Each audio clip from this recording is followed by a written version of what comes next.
Hi, I'm Ruth of Roo Betty, and we're on day 3 of 6 days to a calmer you. So today we are going to talk about touch.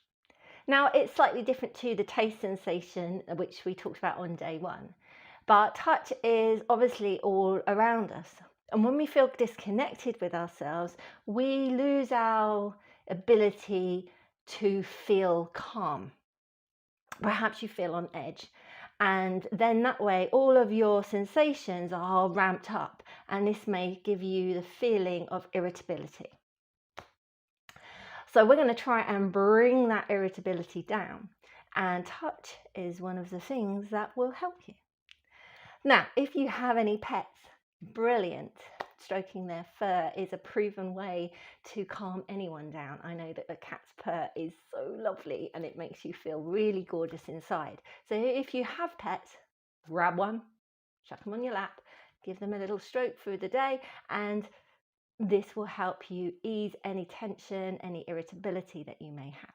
Now, if you don't have pets, that's quite okay.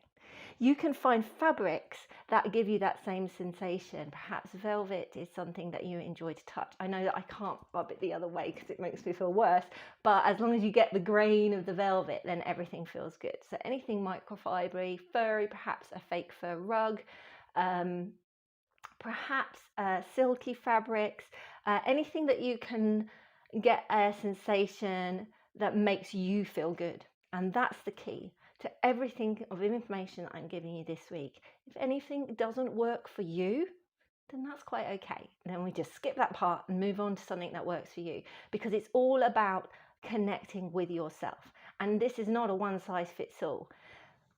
So find the one that works for you and do more of that. I hope that one helps, and I will see you tomorrow on day